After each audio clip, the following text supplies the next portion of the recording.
주의 은혜가 함께하길 원합니다. 네. 네. 한 분 더 주의 축복이 임하길 원합니다. 주의 축복이 임하길 원합니다. 네. 네. 다시 시작하느님 오늘 24번째 시간으로 기억하시는 분이 계십니다. 예, 기억하시는 분이 계십니다는 제목을 가지고 주의 음성 듣도록 하겠습니다. 중국 전국시대에 전설적인 명의, 유명한 의사 선생님이 계셨는데 그 이름이 이제 편작이라는 사람입니다.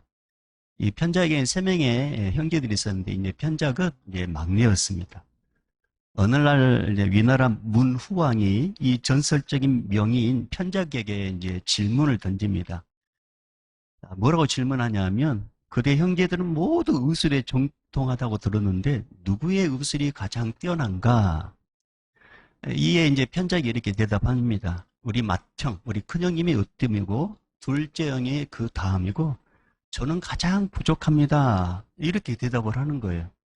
그러니까 문후왕이 의아해 이렇게 생각하는 것입니다. 그러면서 뭐라고 질문하냐면 그런데 어찌하여 자네의 명성이 가장 높은가? 이렇게 질문합니다. 그러자 편작이 이렇게 대답을 합니다. 우리 맏형은 병이 발생하기 전에 예방하여 병의 근원을 제거해 환자에게 닥쳐올 큰 병을 미리 알고 치료를 하니 환자가 고통을 느끼지 못하므로 자신의 병을 치료해 준 사실조차 모르게 되고 둘째 형은 병이 나타나는 초기에 치료하므로 그대로 두면 병이 커져 죽을 수 있다는 사실을 모르게 하므로 둘째 형도 세상의 이름을 떨치지 못하는 것입니다. 이에 비해 소신은 편작은 병이 아주 깊어진 때에 치료하므로 맥을 짚고 침을 넣고 독한 약을 쓰고 피를 뽑아내며 큰 수술을 하게 되는 것인데 환자들은 그런 치료 행위를 직접 보고 큰 병을 고쳐주다 보니 제가 더 뛰어난 것으로 잘못 알려지게 된 것이옵니다. 이렇게 이제 대답을 했다는 거예요. 잘 따라오고 있죠? 뭐, 예. 이 문후왕은 이 편작의 겸손함을 보고 이게 깨달은 바가 있었다고 합니다. 이처럼 겸손함까지 겸비한 편작이 채나라, 이 채나라의 황공, 이 황공이라는 사람을 진찰할 때가 있었답니다. 편작이 채나라 황공을 진찰하면서 이렇게 말을 했습니다. 황공의 병은 지금 피부의 작은 모공 안에 숨어 있습니다. 지금 처리하지 않으면 더욱 심각해질 것입니다. 그러자 황공은 이 말에 신경을 쓰지 않고 오히려 편작이 아직 나지도 않은 병을 고쳤다고 잘난 척 하려 든다며 비웃었습니다. 10일이 지나자 또 편작이 이 황공에게 찾아옵니다. 그리고 또 이렇게 이야기합니다. 황공의 병은 이미 근육 아래까지 퍼졌습니다.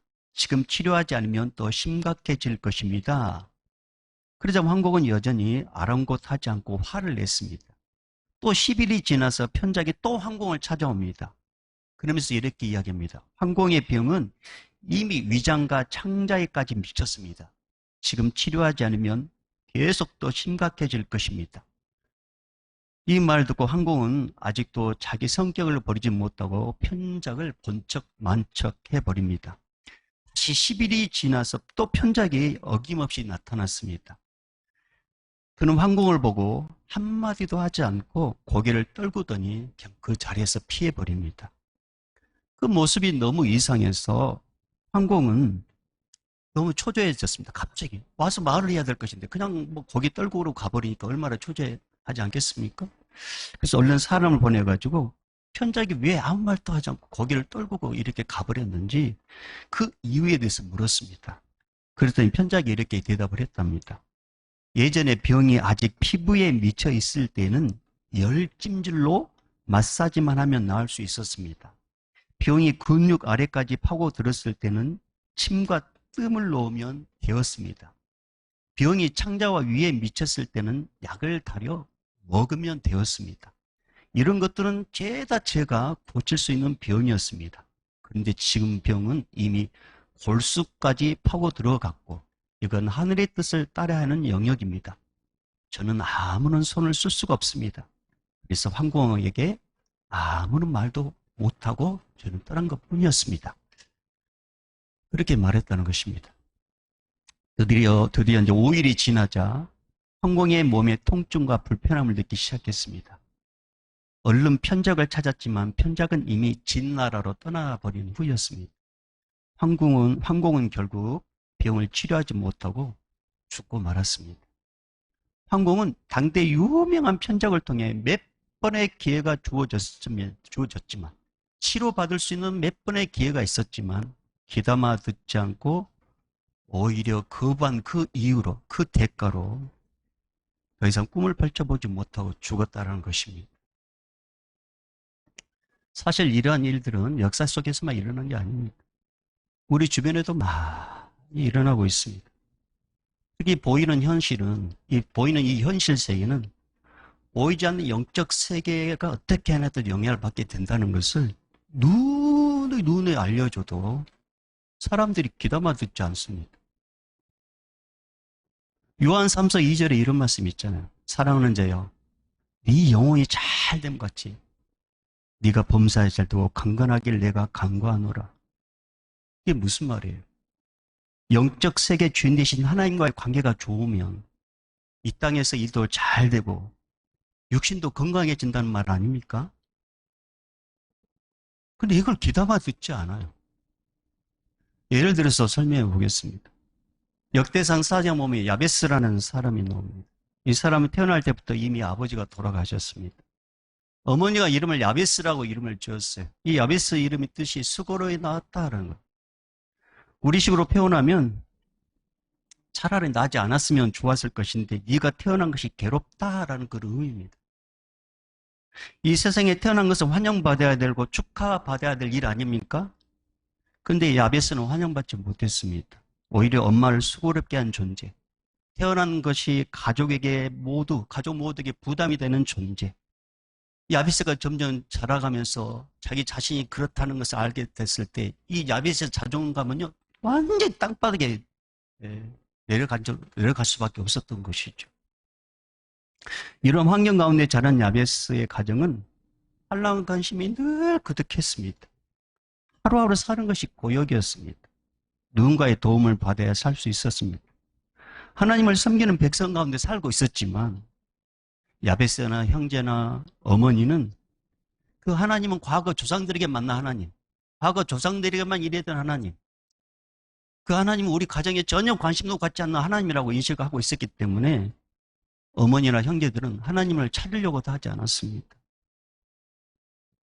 그런데 어느 날 야베스 마음속에 거룩한 오기가 생긴 거예요. 거룩한 오기.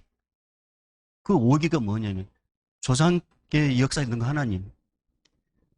그 하나님을 내가 지금 귀로만 들었는데 하나님 난 눈으로 보고 싶습니다. 말로만 듣던 하나님을 내가 실제로 만나고 싶습니다. 주변 사람들이 만났다고 하는 그 하나님 나도 좀 만나고 싶습니다.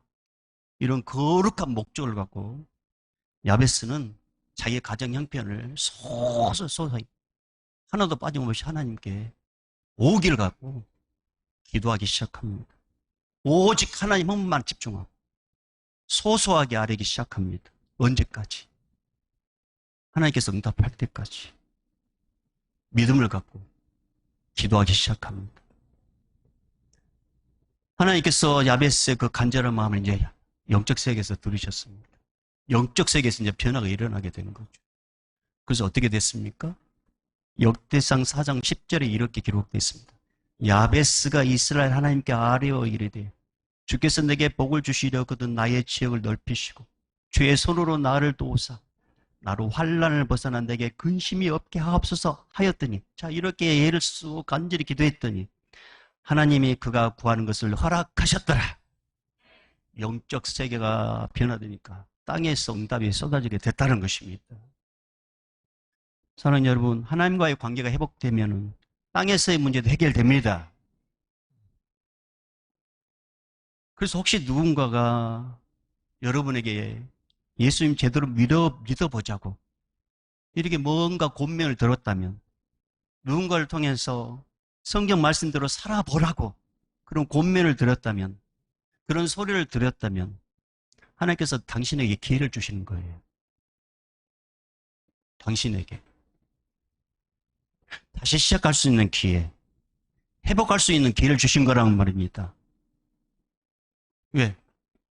영적 세계가 변화되면 땅에서의 문제 해결되니까 이걸 알고 있는 누군가가 당신이 잘 되길 원하는 마음으로 그렇게 이야기했단 말입니다. 근데 이 기회를 귀담아 듣지 않으면 기회를 놓치는 것입니다. 근데 많은 사람들이 이 권면을 귀담아 듣지 않습니다. 지금 바쁘다고. 나 마음에 여유가 없다고. 다음에 시간 있으면 하겠다고. 예수 믿으러 가면 쓸데없는 소리 하지 말라고 하면서 내 주먹을 믿겠다고 막말하는 사람도 있습니다. 그러는 사이에 내 삶은 점점 병들어가고 있다는 것을 모른다는 거죠. 이 황공처럼. 현장에 와가지고 이렇게 해라 했을 때 거절한 그 황공처럼. 이렇게 반응한 사람들을 보면서 하나님께서 얼마나 마음이 급하고 안타깝게 여기셨던지 성경의 말씀에 딱 이렇게 기록되어 있어요. 예레미야 25장 3절 4절 말씀 보면 이런 말씀이 있습니다. 유다의 왕 아몬의 아들 요시야 왕 13째 해부터 오늘까지 23년 동안 여호와의 말씀이 내게 임하기로 내가 너에게 꾸준히 일렀으나, 자, 23년 동안 꾸준히 일렀으나 너희가 순종하지 아니하였느니라. 그러므로 여호와께서 그의 모든 종 선지자를 너희에게 끊임없이 보내셨으나 너희가 순종하지 아니하였으므로 귀를 기울여 듣지도 아니하였도다. 자, 이들이 듣지 않는 이 결과는 어떻게 되느냐? 유대 땅은 완전 바벨론의 척도가 됩니다. 사람은 죽어나갑니다. 포로로 잡혀갑니다. 70년 동안 땅에 유린됩니다. 그러니까 그런 일이 있기 전에 계속적으로 권면했단 말입니다. 돌아와라고 하나님 다시 믿어야 된다고 계속적으로 권면하고 말씀 들어 살아야 된다고 하나님 잘 삼겨야 된다고 귀담아 듣지 않았다는 거예요. 하나님께서 기회를 주셨습니다. 사랑하는 여러분, 오늘 이 시간은 여러분에게 하나님께서 기회를 주신 시간입니다. 기회. 하나님을 믿을 수 있는 기회를 주실 때 붙잡으십시오. 말씀에 순종할 수 있는 기회를 주실 때 순종하십시오. 만약에 믿을 수 있는 기회를 다음으로 미룬다면, 순종할 수 있는 기회를 다음으로 미룬다면 어쩌면 그 기회는 나에게 오지 않을 수 있다는 것입니다. 왜? 내일은 나의 영역이 아니니까. 그래서 기회라는 것을 제가 언젠가 늘 하는 말이에요. 기회라는 것을 형상화, 조각으로 이렇게 작품했는데 고대 그리스 조각가인 리스포스라는 사람이 카이로스라는 이 조각상을 이렇게 이제 만들었어요. 이 기회라는 것을 이제 이렇게 조각으로 만들었단 말입니다. 근데 어떻게 만드느냐? 양손에는 칼과 저울이 들려있고 어깨에는 커다란 날개가 있고 두 발에는 보조 날개가 있습니다. 여러분 이제 오늘 예배 끝나고 뭐 유튜브 찾아보면 아니면 뭐 찾아보면 나와 있어요. 그거 한번 봐보세요. 재미있는 것은 이 카로스의 괴상한 생김새인데 앞머리는 산바르고 길게 기르고 있고 뒷머리는 대머리입니다. 그리고 조각상 아래에는 글이 쓰여 있는데 묻고 대답하는 형식의 글이 쓰여 있는데 그 조각상 밑에 이런 글이 있어요. 한번 들어보세요. 내 앞머리가 무성한 이유는 사람들이 나를 봤을 때 쉽게 잡을 수 있도록 하기 위함이고 뒷머리가 대머리인 이유는 내가 지나가면 사람들이 다시는 붙잡지 못하도록 하기 위함이며 어깨와 발에 각각 크고 작은 날개가 달려있는 이유는 최대한 빨리 사라지기 위함이다. 나의 이름은 기회다. 이렇게 기록되어 있답니다.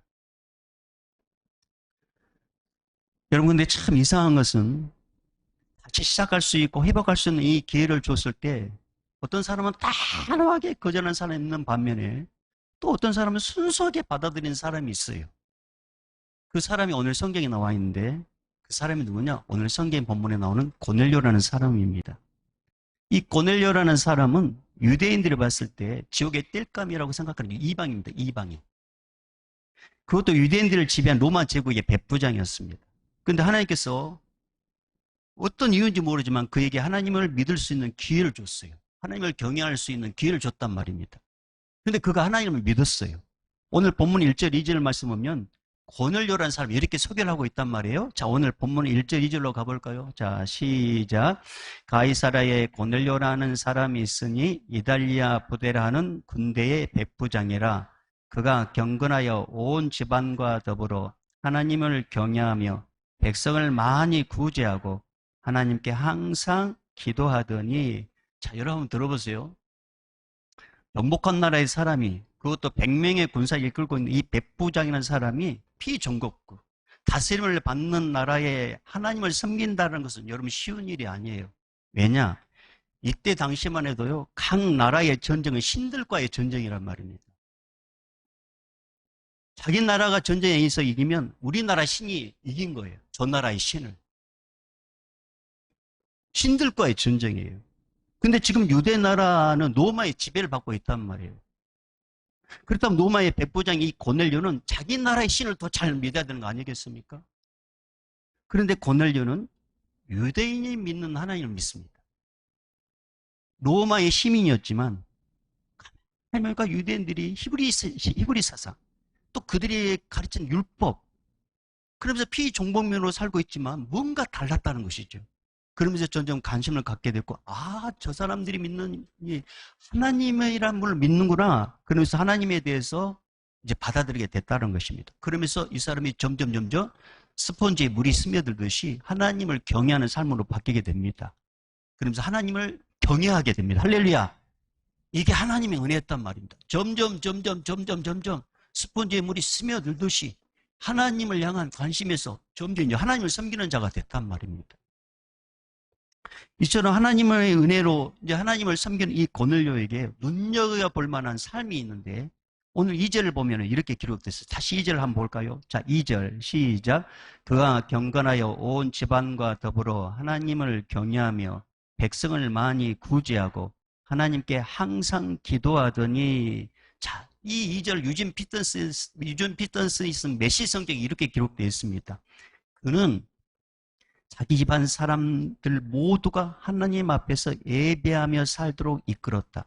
뿐만 아니라 늘 어려운 사람들을 도와주었고 기도가 몸에 배어 있었다. 이렇게 기록되어 있습니다.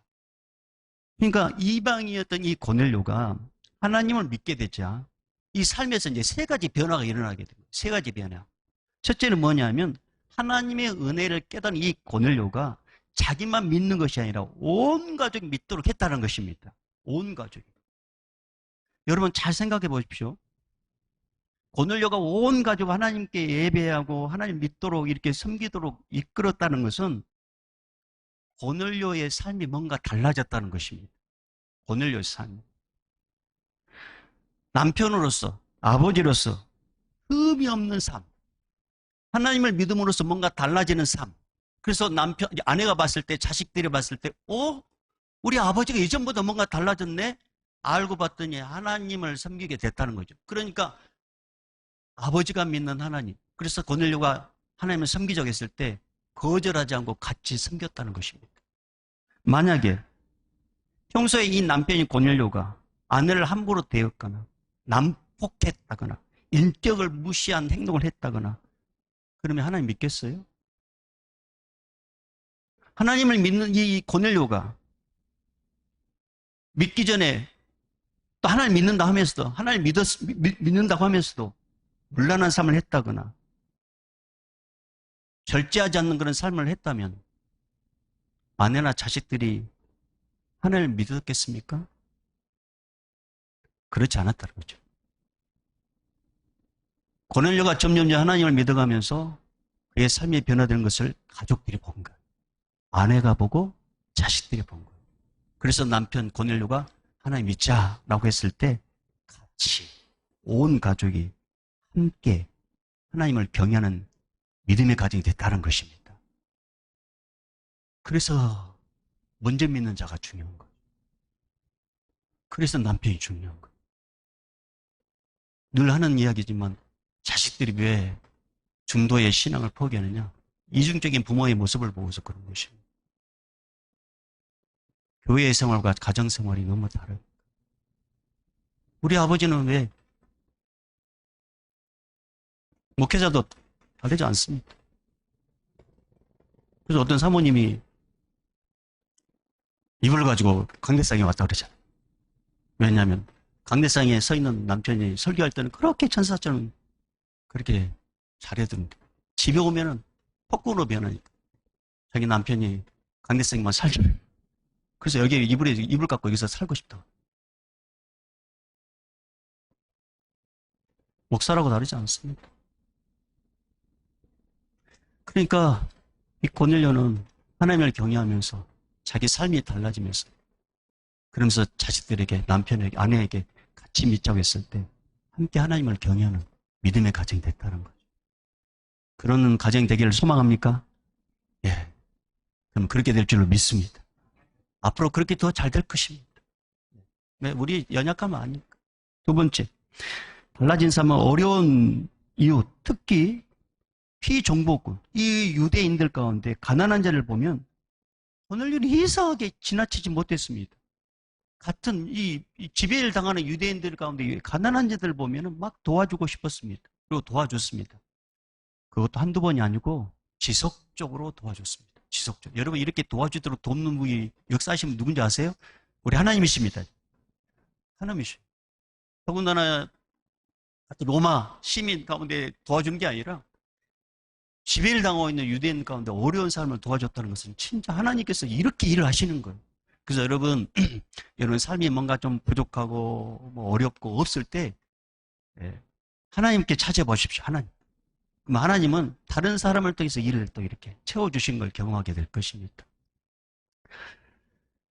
자, 그리고 세 번째는 고넬료의 기도 생활이었습니다. 유진 피터스는 이 고넬료의 기도 생활을 뭘로 표현했냐면 기도가 몸에 배었다라고 이렇게 기도가 몸에 배었다. 자, 2절 다시 한번 볼까요? 2절 다시 한번 읽어보겠습니다. 시작. 그가 경건하여 온 지방과 더불어 하나님을 경외하며 백성을 많이 구제하고 하나님께 항상 기도하더니 개혁개정에는 항상 기도했다고 했는데 유진 피터스는 우리가 쉽게 이해하도록 기도가 몸에 배었다 이렇게 기록되어 있어요. 여러분 이걸 참 저는 가만히 묵상해 보면서 왜 이 고넬료가 이렇게 하나님을 경외하고 온 식구가 하나님을 경외하고 어려운 이웃을 돕되 지속적으로 도울 수 있었을까라고 이렇게 계속 묵상했는데 딱 답이 나왔습니다. 아하, 기도 생활이 지속되니까 이 기도 생활이 몸에 배이니까 하나님께서 은혜를 주셔가지고 하나님을 경외하는 일도 이웃을 섬기는 일도 지치지 않도록 했다는 것입니다. 그래서 기도가 중요한 거예요. 그래서 기도. 여러분 우리가 하나님을 변함없이 사랑하고 이웃을 지속적으로 섬기려면 반드시 회복해야 될 게 있습니다. 그게 뭐냐? 기도입니다. 기도. 마가복음 9장에 보면 예수님과 베드로, 야고보, 요한이 산에 올라가는 일, 변화산 이제 사건이 있게 되거든요. 근데 마침 산 아래에 이제 귀신 들린 아들 데리고 온 아버지가 있었습니다. 아들이 이제 귀신 들렸는데 예수님께 고쳐달라고 왔는데 예수님과 베드로, 야고보, 요한은 이제 산에 올라가 버리고 남아있는 제자들에게 부탁을 했어요. 얼마 전까지만 해도 제자들이 전도하면서 막 귀신을 쫓아냈답니다. 아이고 걱정하지 말라고 우리가 쫓아내주겠다. 그러면서 이제 남아있는 제자들이 이 귀신 들린 아들을 딱 중간에 놓고 뭔가 했겠죠. 귀신아 나가라 뭐 해라. 전혀 끔찍을 하지 않는 것입니다. 그러니까 사람들이 웅성웅성 몰려드는 거죠. 얼마나 난처했겠어요. 더군다나 귀신 들린 아들이 입에서 뭔가 남편 뭐 이상한 소리가 나왔겠죠. 그러니까 제자들은 막 부끄럽고 그렇게 난처하고 정말 공교롭게도 참 미리 좀 분위기 이상할 때 그때 마침 예수님께서 산에서 내려오셨습니다. 그리고 귀신 들리는 아버지에게 믿음이 있는 걸 확인하고 그리고 현장에서 이제 그 아들 속에 있는 귀신을 쫓아내 주거든요. 그리고 이제 그 아버지와 아들은 돌아가고 또 남아있는 사람들 다 돌아갑니다. 사람들이 다 떠나가서 이제 예수님과 제자들만 남습니다. 이때 제자들이 예수님께 조용히 다가와가지고 묻습니다. 예수님, 왜 우리는 어찌 그런 능력이 우리에게 나가지 않죠? 왜 우리는 귀신을 쫓아내지 못했습니까? 이때 예수님께서 제자들에게 이렇게 말씀하십니다. 마가복음 9장 29절 말씀 보면 기도 외에 다른 곳으로는 이런 종류가 나갈 수 없다. 무슨 말입니까? 너희가 기도하지 않아서 그렇다. 너희가 기도하지 않아서 그렇다. 기도하면 이런 능력 나간다. 이 말씀이죠. 사랑하는 여러분, 기도가 없이 하는 내 열심, 기도 없이 하나님을 섬기는 것, 기도 없이 누군가를 돕는 것, 반드시 한계 상황에 부딪힙니다. 반드시. 은혜의 유효 기간이 있단 말입니다. 기도 없이 하면. 그래서 기도 없이 신앙생활 하면은요, 모든 것이 무거운 짐으로 다가온다, 짐으로. 섬기는 것도 힘들고, 예배 드리는 것도 지루하고, 기도 없이 기도 없이 하면 그렇단 말입니다. 하지만 기도가 회복되면 하나님을 예배하는 일도, 이웃을 섬기는 일도 기쁨으로 감당할 수 있습니다. 억지로가 아니라 자원한 마음으로 할 수 있습니다. 왜냐? 하나님께서 그렇게 은혜를 주신단 말이에요. 이 기도라는 통로때 이 은혜를 주신단 말이에요. 그래서 기도가 중요한 거예요. 아, 고넬료가 이걸 영적 비밀을 알았구나. 영적 비밀을. 그래서 기도가 몸에 배었다는 거죠. 사랑하는 여러분, 저는 여러분에게 묻고 싶습니다. 마음속으로만 대답해 보십시오. 하나님과 영적 주파수 잘 맞춰져 가고 있습니까? 그렇죠. 예, 날씨가 무더운 이 여름날 기도의 줄을 놓치기가 참 좋습니다. 이 분위기가 그렇습니다. 여러분, 그렇지만 부탁합니다. 어느 곳에 있든지 하나님과의 기도의 주파수는 놓치지 마십시다. 어느 곳에 있든지. 그래서 우리가 이 고넬을 통해서 배울 점 뭐라고요? 기도가 몸에 배었다. 저는 여러분이 기도가 몸에 배기를 주름 축복합니다. 매일 일정한 시간에 기도하는 거죠. 매일 일정한 시간에. 그래서 고넬료가 제9시는 오후 3시단 말이에요. 자, 이렇게 매일 기도가 몸에 배는 생활하자. 어떤 일이 일어납니까? 자, 오늘 본문 3절, 4절 읽어볼까요? 3절, 4절 시작. 하루는 제9시쯤 되어 환상 중에 밝게 보매 하나님의 사자가 들어와 이르되 고넬료야 하니 고넬료가 주목하여 보고 두려워 이르되 주여 무슨 일이니까? 천사가 이르되 내 기도와 구제가 하나님 앞에 상달되어 기억하신 바가 되었으니. 하나님께서 천사를 보내가지고 환상 중에 고넬료를 찾아왔습니다. 그리고 네 기도와 구제가 하나님 앞에 상달되었다. 하나님께서 기억하고 계신다. 이런 말씀을 해주십니다. 저는 이 말씀을 통해서 얼마나 위로가 된지 몰라요. 얼마나 위로가 된지. 사랑하는 여러분, 여러분의 헌신과 여러분의 기도는 하나님께서 다 기억하고 계십니다. 다 기억하고 계신다는 거 얼마나 위로가 된지 몰라요. 마태복음 6장 보면 예수님께서 산상 설교 중에 이런 말씀이 있어요. 너는 구제할 때 오른손에 하는 것을 왼손 모르게 하라. 내 구제함을 은밀하게 하라. 은밀한 중에 보시는 너희 아버지께서 갚으시리라. 기도도 골방에서 은밀히 하라. 그러면 은밀한 중에 보시는 내 아버지께서 갚으시리라. 이렇게 말씀하셔요. 그 다음에 금식도 사람에게 보려고 하지 말아라. 은밀하게 보신 중에 네 아버지께서, 하나님께서 갚으시리라. 이렇게 말씀하고 계셔요. 사랑하는 여러분, 하나님께서 여러분에게 뭔가 감동을 주셔가지고 누군가를 섬겼습니까? 몰래 누군가를 도와줬습니까? 하나님께서 기억하고 계신답니다. 하나님께서. 누군가를 시간을 내서 중보기도 했습니까?